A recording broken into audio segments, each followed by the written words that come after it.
नारायण साकार हरि की संपूर्ण ब्रह्मांड में सदा सदा के लिए जय जयकार जय जयकार। सात संगत प्रेम से बोलना जगत जननी लक्ष्मी माँ माते श्री संपूर्ण ब्रह्मांड में सदा सदा के लिए जय जयकार जय जयकार। नारायण हरि के माँ माते श्री के पावन कमल चरण में आत्मा झुककर करोड़ों बार नमन वंदन करती है। मेरा नमन वंदन स्वीकार करो, तुम स्वीकार करो, मैं ये स्वीकार करूँ। भाई बहनों के पावन कमल चरण में आत्मा झुककर करोड़ों बार नमन वंदन करती है। मेरा नमन वंदन स्वीकार करो, भाई बहन स्वीकार करो।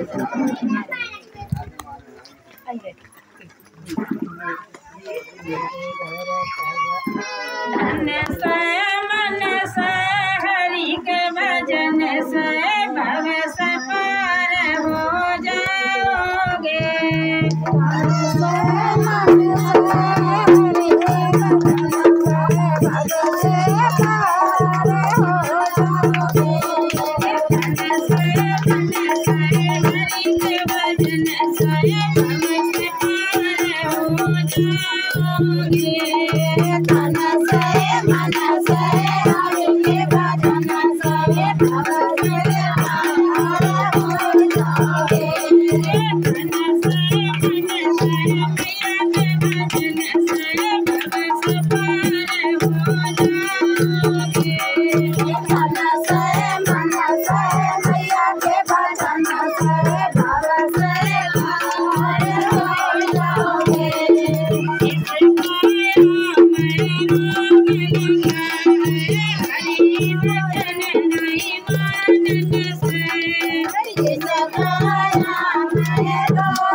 साथ संगत के छोड़ो जगत जननी लक्ष्मी मामा तेज जी की संपूर्ण ब्रह्मांड में सदा सदा के लिए जय जयकार।